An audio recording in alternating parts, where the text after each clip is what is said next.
Getting the smile and confidence you've been dreaming about, all from the comfort of your home, isn't a total mystery with Byte clear aligners. Just don't be surprised if all your friends start asking, "What's your secret?" Begin by ordering your at-home impression kit today for only $14.95. Byte clear aligners are doctor-directed and delivered to your door. Treatment costs thousands less than braces, plus they offer flexible financing, accept eligible insurance, and you can pay with your HSA FSA.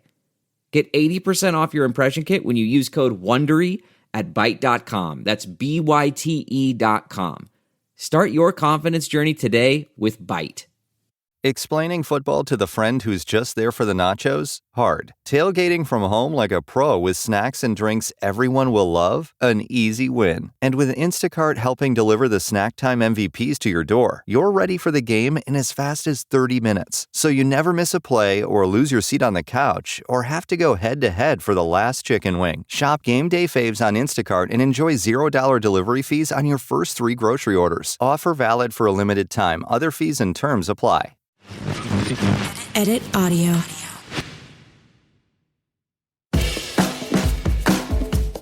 Hello, everyone. I'm Robin Hopkins, and this is Well Adjusting, where I talk to people about life stuff, but not in an NPR way.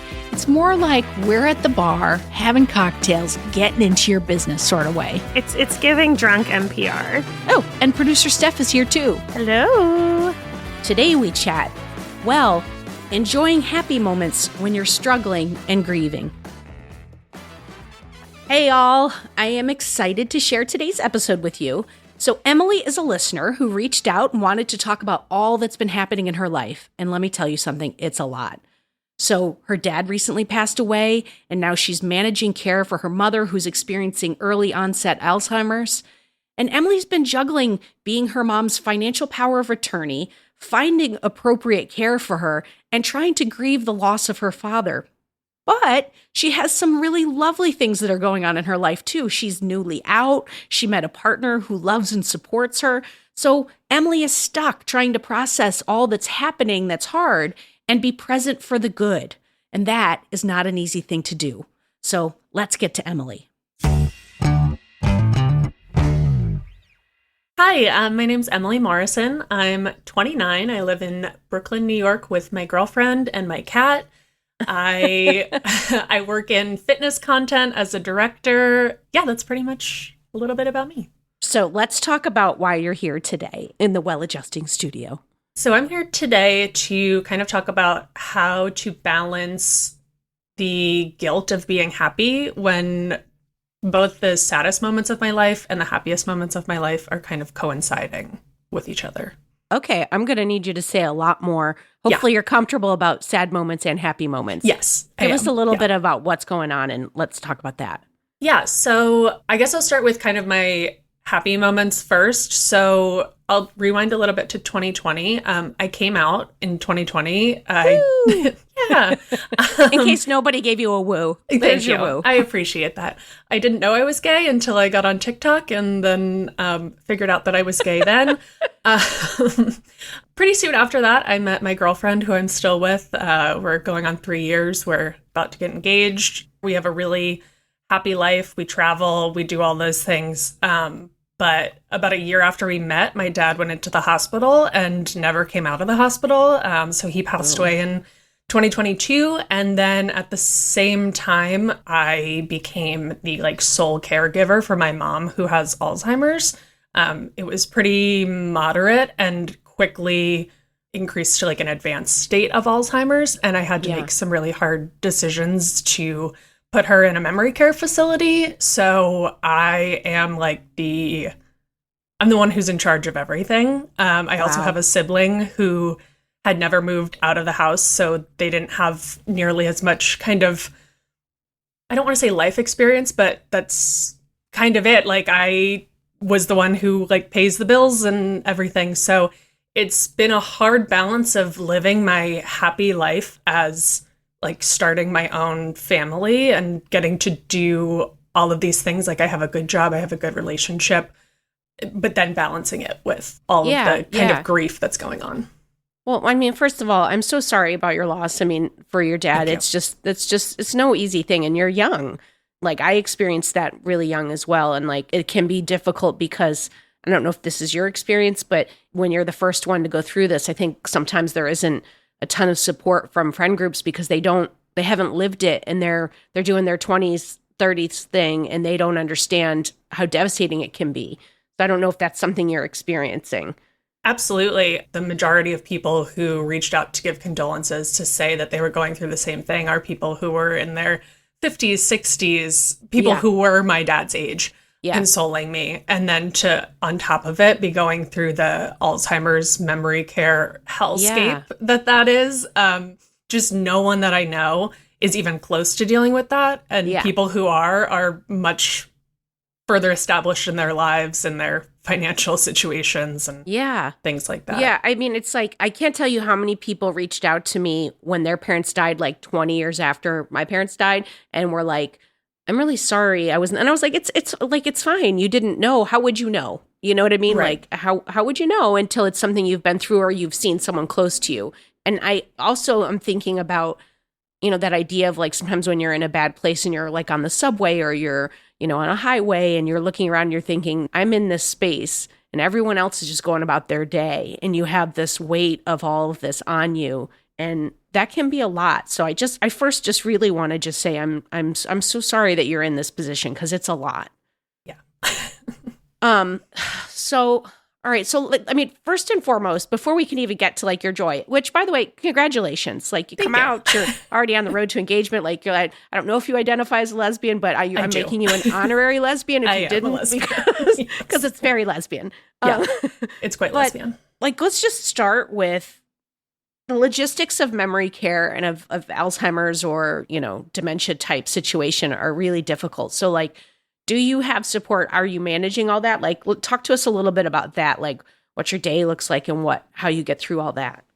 Yeah. So I really had to do all of the research by myself. A lot of people who were further along in this journey or who were much older before they had to put their parents in memory care, like their parents were already on government subsidized things. And my mom is very young. My mom is about to turn 60.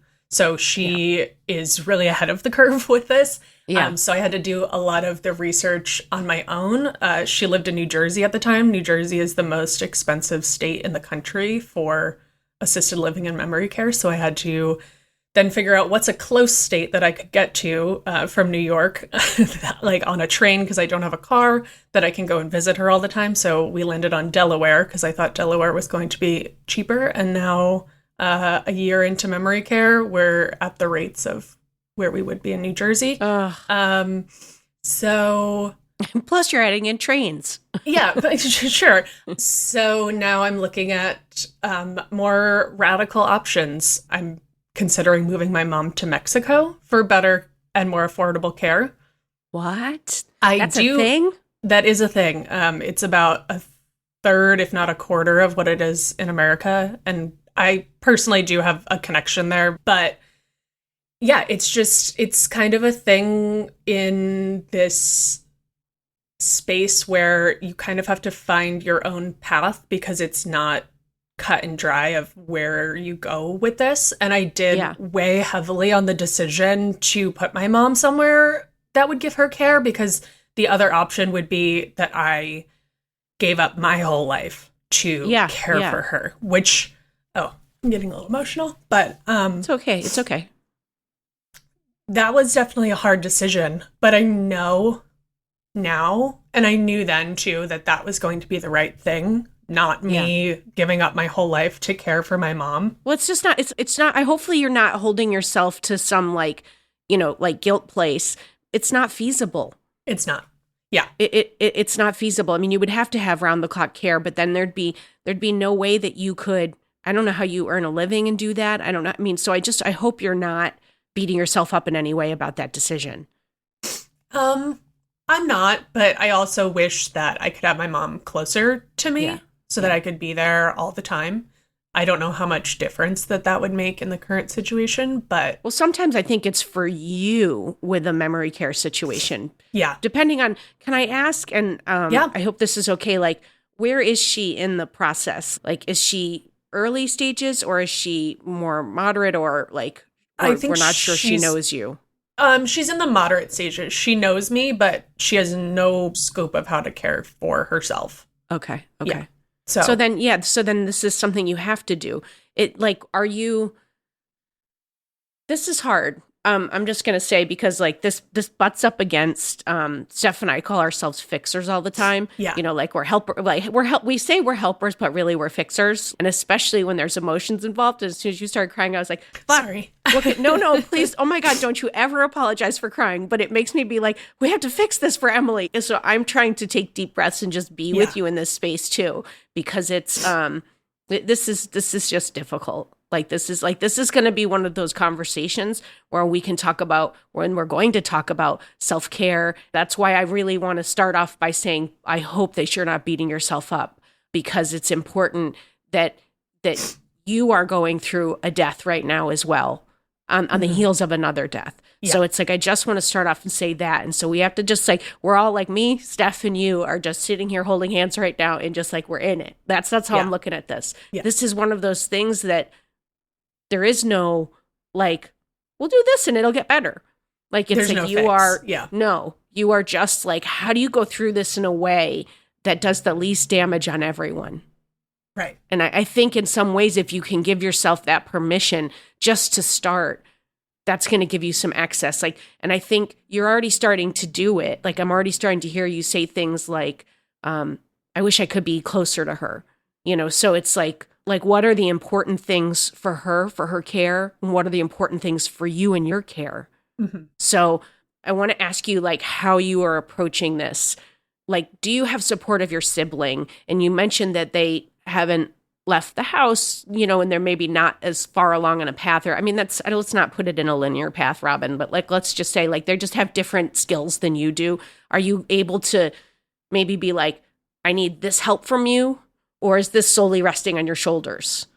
I can get some help from them, but when it comes to like all of the things that you have to do that deal with legal things, like I am my mom's legal power of attorney. Okay. So there's only so much help that you can get with those things, but I do have the support of my sibling in the sense that like we are in this shit together. Sorry for cursing. Okay. But yeah. No, please curse away. Okay. This is the only place I'd push you. Is there, like, it's important that there's that defined, like, you're the legal, you know, person, you're the proxy and all of that. That's great. But like, I would push you to say, is there more that you could perhaps say, could you research this as well? You know, like, and there may not be, like, because some of this is just the emotions of this, but is there anything that you could offload? I truly don't think so. Okay. I am in a better mental and physical headspace than my sibling is. They have a lot of things that they're currently going through, aside from the things that we're both doing. And so since I'm the one who's in therapy and the one who's a little further along in my personal journey, right now, I think that I'm the sole person to do those things. But I do have the support of my girlfriend, and my girlfriend's family are very helpful and constantly sending me things of, you should do this, or you should move mom here. And while some of that is unhelpful, it is nice to have the support system of that. I think sometimes those things are just helpful to remember that you're not alone, that there's a community, even if it's not something that maybe is like you can use, or it just is like, okay, at least people are looking out for me. And that's certainly better than the void of nothingness. Mm-hmm. Definitely. Do you and your sibling have the support of each other to like just sort of like vent or talk about the like emotional side of it? Or do you feel more alone in that as well? No, I definitely think that we can talk about the emotional side of it. I think that so for context, when my dad passed away, they were still living at home. So they became the sole caregiver for my mom until I had set up some in-house care for my mom. And we did that for a couple months before we realized that just was not working. They were working and then they were coming home and taking care of my mom. And so I know that took a huge toll on their mental health, their well-being. So I think that it took them a lot longer to process things that were going on because they didn't have time to sit in the grief. Not that I had time to sit in the grief before having to do all this, but I want to give them credit that they were doing the day-to-day groundwork on helping my mom for a few months before we could really move her somewhere that would give her better care. People are really like surprised by this, but like a memory care facility can be like $13,000 a month, if not more. We're paying $9,000 right now. Yeah. I mean, that's insanity on stilts. And I think that especially someone who's not quite 60, like I plan on, trying to financially set things up to move things into trusts, when the kids go to college. But like I'm turning 54, so that would blindside me and I would not have enough time to protect assets. So I'm making the assumption that that wasn't something that happened. So are you all able to afford it? And for the duration of her care, is that another huge stressor? That's definitely a huge stressor. I'm thankful that my dad had a good life insurance policy and a good pension payout upon his passing, but that is not going to hold forever. Yeah. It's certainly not going to hold for care that is just going to go up and up. We're already at $9,000. With other things, it's over $10K a month, which is just not and as they progress too, they start adding on, right? Like when as they get worse, then they're like, oh, well, now they need more care. And so that's another $2,000 a month. Like it feels like just such a fucking racket, the industry. It is. Yeah. And there's no way to pay for it. You would have had to start getting insurance in your 30s to even potentially cover this because it's completely separate from healthcare. It's a hellscape when I look at the assisted living and memory care makeup of the country. It's really hard.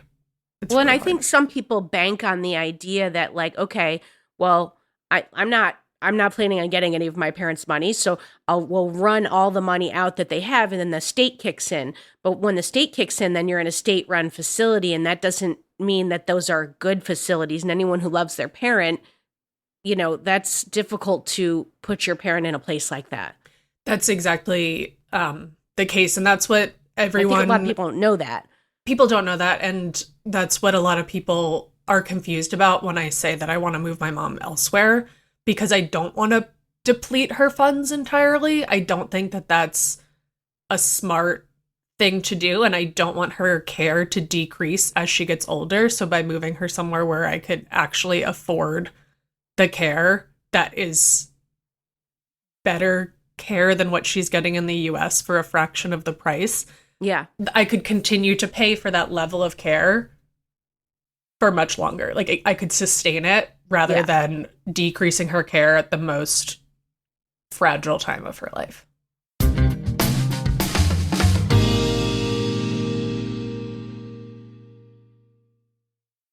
Hi, friends. If you listen to this show, then you know it is never a bad thing to ask for help. And sometimes we might even need help on a cellular level. I mean, who would have thought?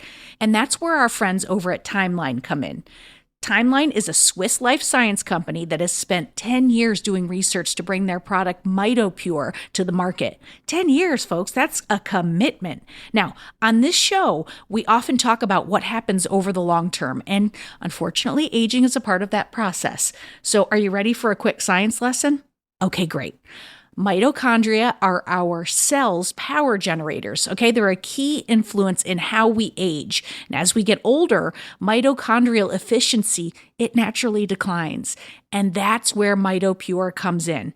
MitoPure is clinically shown to give our cellular energy generators new power by triggering the body's natural process for removing and rebuilding damaged mitochondria. You can think of MitoPure as like little Pac-Men in your cells just chomping up the damaged mitochondria that make you feel tired, and they're going to recycle it into new healthy ones. Now, you can take MitoPure in two ways. Talking soft gels for when you're on the go and you want something super convenient, or they have a berry powder mix, which can be incorporated into breakfast. Maybe, your daily yogurt, your smoothie, or if you're me, a Coke Zero.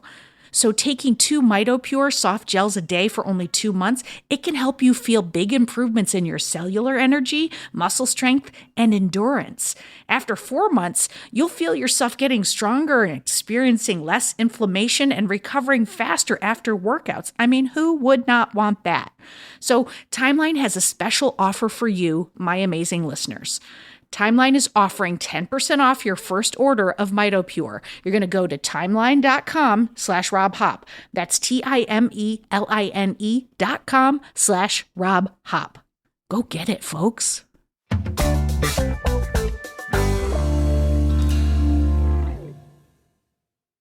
Are you struggling to close deals?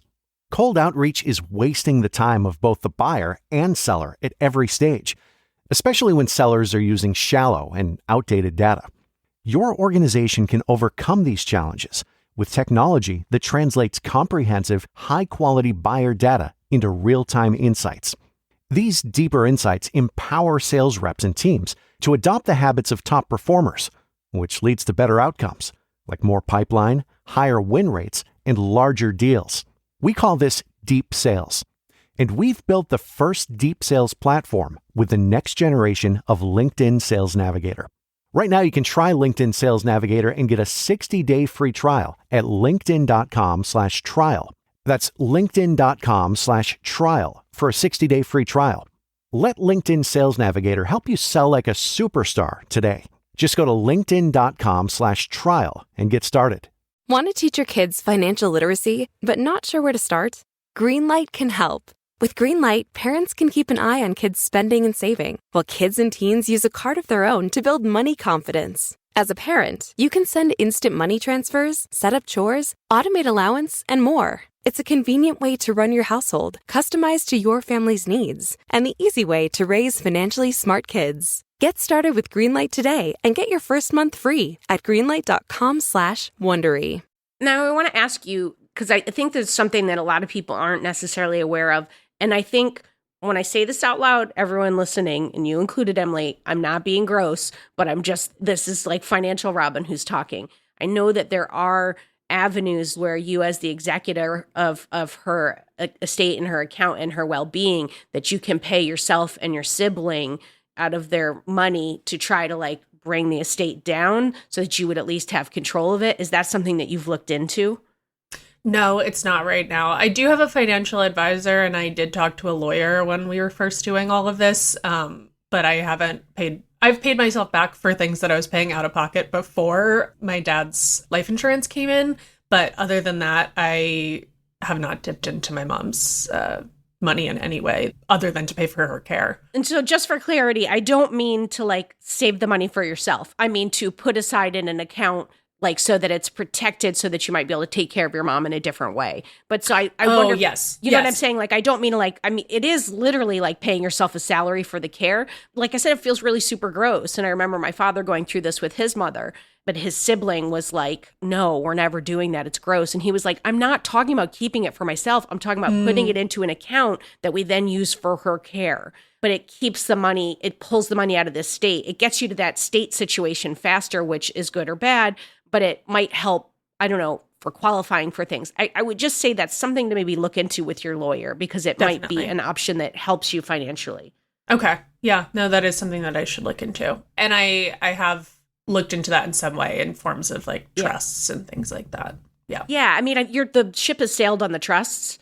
I mean, I believe because there's a 5-year, it's either it's a 5-year look back. 5-year look back, right? So like, I don't think there's anything you could do and but I mean, if she has 5 years, that's like, and this is the part that starts to feel really awful because you have to start to have these conversations where you're like, you're gaming out lifespan and finances, and it can feel really awful. And so I just want to that's why I'm thrilled to hear that you have a therapist in place and a support system, because those conversations are necessary. People avoid them because they're uncomfortable, but they're important. Yeah. In order to optimize what you can do. Again, I'm going to say this, not just for your mom, but for you and for your sibling, because this is a toll that you all are living in. Yeah, absolutely. Yeah. And this is still a field with Alzheimer's and dementia care that's just not researched enough to know how long someone's life expectancy is. My mom could live 20 more years, and I don't know. It's really hard because you really just don't know. Are you planning for 5 years? Or are you planning for 20? And those are very different when it comes to the astronomical costs that we're dealing At with. $9,000 a month, those are incredibly different. Yeah. Yes. Yeah. I just want to say that, like, there's also, like, I know we're talking about the finances for saving for those things, but I remember, like, I cared for my Nana when she was dying, and I spent so much time doing, like, she had cancer, and it would increase in different ways and then get better and then get worse and then get better and then get worse. And there were so many things that I did to manage those things because I'm a fixer. So I'd make like different drug plans, or I'd have people over to the house to see if that care would help. And I tried so many things, and I'm like glad I did that. But I don't think I ever realized the like emotional toll that was taking on me until like months and months and months after her passing. So I mean, it sounds like you're more in touch with yourself than I am, but I think I just want to like reflect that back to you that like you're doing a lot. And I think sometimes when we're doing a lot, we have to focus in the thing that we're doing, but to just be mindful of how that might be affecting you outside of this and emotionally and in other parts of your life, because it's really not an easy thing that you're doing at all.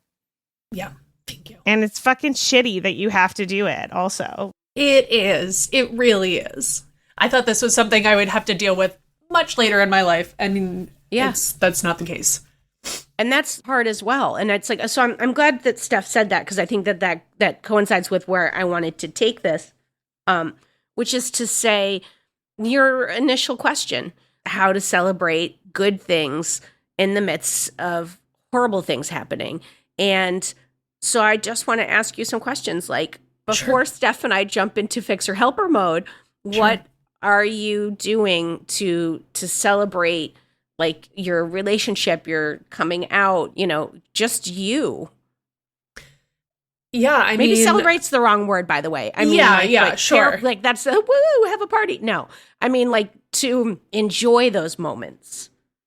It's been a real interesting balance having all of this kind of coincide at the same time. But I try as much as I can to stay present in my current relationship. I mean, my girlfriend comes from like a very different background than I do. Like, she has a big family and they all took family vacations. And so that's just like part of their life to travel. Like it's like embedded in her.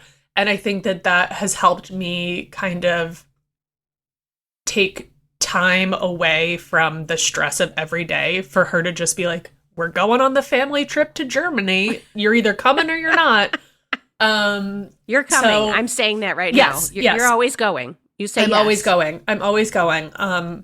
But at the same time, like the thing that comes to mind, like I could be on a beach sipping a pina colada, and then I remember, oh my God, my mom is in a memory care facility, and like my body just tells me, you have to feel guilty about this. How dare you be happy when like other people in your life are like struggling right now.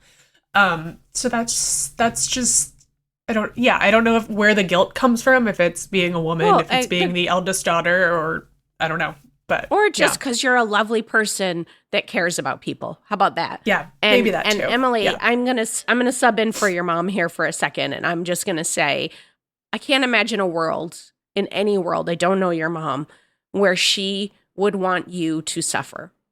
I am a mom, and I'm going to start crying. Stupid crying. I would never, ever, ever want that for my kids, Emily. And you, like, your mom had you so you could live, so you could have a wonderful life. One of the things that I can tell you, having a 15-year-old daughter right now, is the thing that I find most amazing is watching her live. I'm not even kidding. Like, she's in Lisbon right now, and she is living her best life. And I am feeling just daily, like, joy and pride and just this absolute like love for her life. And I know your mom would want that for you. So I'm not a person who says compartmentalize your shit, but maybe compartmentalize your shit a little bit. And when you have those moments, like, how do we bring you back to being present to the love and the joy that's around you? You know, again, so happy you have a therapist in place. Are you considering anything like meditation or that kind of work? Like myself, like telling on myself right now, and Steph will agree, I'm probably one of the worst people about being in the moment. It's not my natural habitat. Like my natural habitat is, well, this is going to all fail. So the practice of bringing yourself back is one that I think is incredibly helpful, and it might be helpful for you to come back to the beach and think about your mom would want this for you. And I know she would. Right. Yeah. I don't know that I currently have a practice in place. I think that as someone who has been experiencing like real grief for the first time since my dad died, I know in myself now that grief is just like a wave. Like you will get hit with it and then it goes. And you could be crying 1 second and then completely fine the next. And so I think that Or even laughing. Of course, there's been a lot of laughing. I was joking hours after my dad died to try to make myself feel better. We had a meeting. I had a meeting with every doctor that he had at the hospital the day before he died. And they were like, he has 6 months max. And then he died the next day. And I was like, that is the funniest thing I've ever heard. You're like, no one wants to talk about death, but like, it's pretty funny. It's sometimes funny. Like it can be funny. It can be. I love this example coming up because I feel like it's like a really good moment of reminding ourselves that both feelings exist at the same time. Like you obviously were not sad. Like you were sad of your dad passing in that moment. Yes. And then you obviously still had the capacity to find something funny and hold that emotion too. And those existed at the same time. And I think, you know, in moments where like you're on the beach drinking a pina colada and feeling guilty about someone else's pain, it's like a nice reminder that like both of those things, you can feel happy for yourself and sad for someone else in the same moment without it turning into a monster of guilt. Right. Yeah.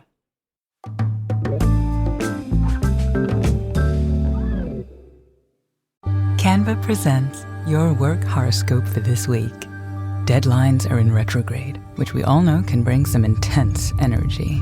Our advice: fend off this forecast with Canva. Like Canva whiteboards to counter creative blocks, and Canva docs for clarity in communications. If you have any sales deals coming through, results will be in your favor with Canva presentations, manifesting many wins for you. It's a great week to love your work at canva.com. This episode is sponsored by AutoTrader. There's a good chance you're driving right now. Look around. Safely. What do you see? Cars. Lots of them. And guess what? They're probably on AutoTrader. Whether you're into timeless classics or the latest trends. Did somebody say solar-powered, eco-friendly, vegan, leather-wrapped, aromatherapy-scented, disco ball-equipped, self-driving car? If you see it on the road, you can likely find it on AutoTrader. Big cars, small cars, blue cars, new cars, used cars, electric cars, and one day, maybe even flying cars. With millions to choose from, buying a car becomes a whole lot easier. See it, find it, AutoTrader. Find your next car on autotrader.com. You know that feeling when your favorite brand really gets you? Deliver that feeling to your customers every time. Memorable moments like these are key to building your business and your brand. Klaviyo turns your customer data into real-time connections across AI-powered email, SMS, and more, making every moment count, so you can continue to build smarter, more meaningful relationships with your customers. Build smarter digital relationships with your customers and make every moment count with Klaviyo. Learn more at klaviyo.com/BFCM. And your wave analogy like goes further on, builds onto what Steph's saying.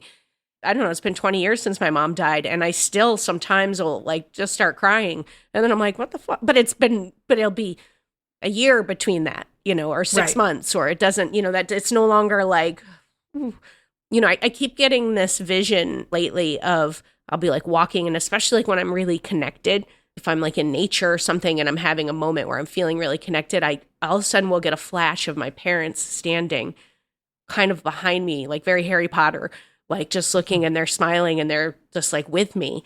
And that transition comes, but it takes time. And I imagine even the thing that's hard for I think for many people with like dementia or Alzheimer's is your parent is in a way dying in real time, but they're still here. Like you're still having to do all the care, but you're losing them. And I think that is so much harder to deal with in many ways. I agree. Yeah. Especially, because they're physically there, but mentally it's going away. But yeah, the other hard part of it is that like I have turned into my mom's parent, which is like a losing one parent and then you've lost both of them at the same time because the other one doesn't have the capacity anymore is a really strange situation to be in. My mom refers to me sometimes to other people at her care home that, oh, my mom's here today. My mom's here today. And like, so it's both like a nice thing and also just a really it's a hard and strange thing.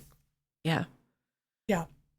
I think that there is just no way around the fact that you're just very, very, very much in this. Yeah. And like my instinct is to just like, I want you to remember that your mom would want you to live and love and be connected as much as you can. My instinct is to say, if you are able to maybe start a practice of just like of that moment of like remembering, oh, I'm out. Let me try to come back. I'm on a beach. I have a pina colada. I'm here because of my mother. And maybe like ride that wave a little of just like have your sadness, have your feelings, and then go, but she'd want me to come back, and then come back and start a practice of that. My instinct is also to say a support group. I mean, I can't imagine a world where there aren't a million Alzheimer's or dementia related support groups. And I think that conversation is so specific. And having been a person who's done group work, like I'm in and out, I pop in and out of like eating 12-step meetings. One of the things that I find that's very different from therapy is I might not want or need to say anything, but to hear myself reflected back in a group of other people is comforting in the weirdest way. Like I might just hear their struggle. It makes me feel less alone. And I think that could be an avenue that might be really helpful for you. Yeah. You know, I want you to have something on your calendar that's once a month you go get a massage if you can afford it, or daily you're taking a walk. Like, let's talk about things that you can put in place that are going to provide support in the pool for you. Yeah. I mean, I definitely try to get out and go for walks and find my alone time, because my alone time is sometimes the best thing for me to come back and be able to be present in my relationship, be present at work. I wouldn't say that I'm someone who meditates, but could be something that I get into. By the way, don't discount walking meditation. I'm like That's not true. a great That's sitter, true. but I love a walking meditation because it works for my busy mind. I've been biking a lot lately, it. which in New York is strangely meditative because the entire time all you're doing is pothole, car, pothole, you got to be in a zone. You got to be in a zone. I don't have time to think about anything else. Yes. So that I've been describing that to my girlfriend as weirdly meditative. Well, it's what it is. It's a very present activity. Yes. You cannot, Correct. like when I play tennis, I can't be thinking about something else because I'm only thinking about my forehand. And I love that hour and a half when I play because I can't think about other things. So I think like, and you shouldn't be thinking about other things if you're biking in New York City. Like, No. please do not think about anything else but the potholes and idiots with doors swinging open. Yeah. Something that has been strangely therapeutic in the last couple years of my life for many different reasons is posting on TikTok and trying to make light of situations. I found a community there, which I know is not a support group, but I was shocked at how many people felt similarly to me in a variety of situations, whether it was dealing with random shit after my dad died or talking about how difficult it is to become a parent to your parent, or weird things about coming out later in life. Like that weird internet, like whatever you want to call it, like is so helpful in so many ways. Yeah, it's validating. Yeah. Yeah. I think so. I think what's interesting is it's a fine line between support and a to-do list. And I know, especially when my mom died, because it was like, in some ways, there's a parallel to like what you're saying. She didn't have dementia, but she was an alcoholic, and she was like progressively kind of just getting worse. And it was like, and then her just health started declining, and it was just like you were just waiting, and you just never knew, and you never knew who you were going to get. And so like I experienced that same thing that you're talking about losing someone in real time, but they're still here and still trying to deal with them. It was different, completely different, but like there's similarities. It's not that different. Yeah. Yeah. And afterward, I went into to-do list mode, and I was like, I will meditate. You know, it was like, and I went to a yoga class. I don't fucking love yoga. It's not for me, but I went to yoga, and I realized I was trying to make the pain go away. And I think the hardest thing for us often is to just remember we have to just, like, when we fight, when we clench against it, it stays longer. And when if we just be and just let it come and let it go. But it's, goddamn, that's so fucking hard to do. Yeah, it is. But it's also, I find like the only thing that can like help you keep going, fighting against it, does not work. I've been crying this entire podcast. I'm a very emotional person. So yeah, you just have to let it go sometimes. I haven't let it go in quite some time, and that's probably why I've been crying for 50 minutes. But yeah, like it's you have to let the human emotion hit you.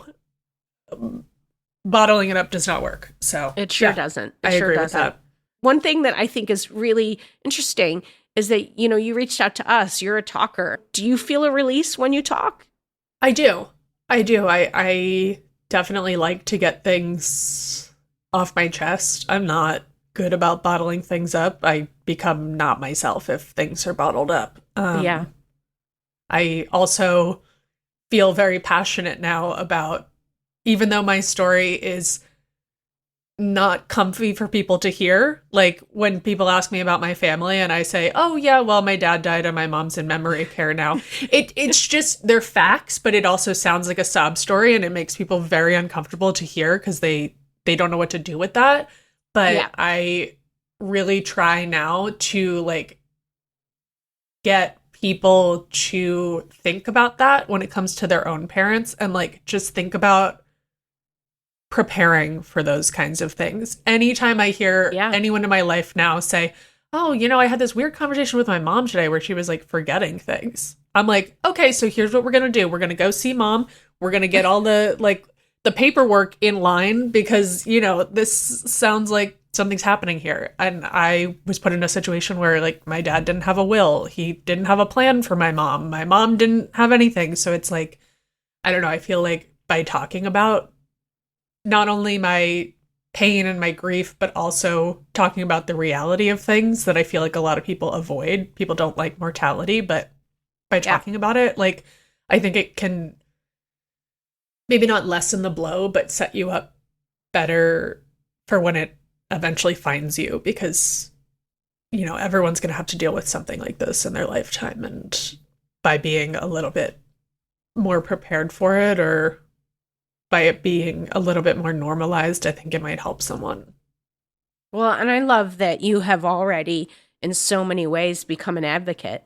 It's not fun to be the leader among your friends, but, you're taking that already and being like, hey, you got to sort this. And you've got a community online that you're already starting to talk to and share with. And like those things, like if one person hears that and does something different that helps their path for their parents and them, that's a win. So I think that's really incredible, and you should be really proud. I think the other thing that I would add in around the present thing is, whenever you can, to remind yourself of, you're doing a damn good job, Emily. Like, you are stepping up in a way, and don't throw that away, because many people don't. Like, just put their parents in the least common denominator place, and I do mean the least expensive place, and just are like, well, this is that. And you're taking care of your mom in a way that, I'm sure she wishes that you didn't have to. So I hope that you are taking time to, if that guilt comes up when you're sitting on that beach with the pina colada, I do want you to remember those two things. Your mom would not want that, and you are doing a damn good job, Emily. And I think it's really important you remember both of those things. Like I'm so happy that you chose us to have this conversation with, that you reached out, and we say this all the time, but we mean it all the time. You keep in touch, and we're here. I really appreciate that.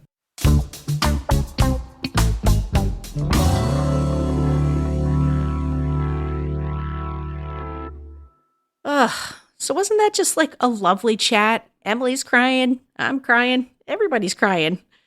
But, I stand by how cathartic it is to just share your experience. Like whatever is actually going on for you. It could be the pain, it could be the joy, all the feelings. I think that it helps to process and helps us feel less alone. And somehow it can end up bringing hope to what can feel like hopeless situations. I say that community is critical. And if you are in Emily's shoes or, something similar, build up that community. I mean, look at our gal, Emily. She's got all kinds of emotions going on, but she's sharing through it all. And I just love that. So I wanted to share one of Emily's TikToks. This is a POV video. Best responses when she tells people her mom has early onset Alzheimer's in her 50s. Alzheimer's. Yeah, my Gam had that. Yeah, she developed it in 97. So, literally so sad. She was so young. Oh, jeez. Yeah. No, my dad's cousin's boss's wife has that. No, I've never met her. No. My God, yeah, I know exactly how you're feeling. My mom forgets things sometimes, and it's like so scary. Like, yeah, jeez, Janine. Remember things. Emily's going to be just fine, y'all. For more Robin, and you may need that, you probably don't need it, but if you do, you can follow me at Real Rob Hops on all the platforms, all the socials, as the kids today say. Well Adjusting is an Edit Audio original series.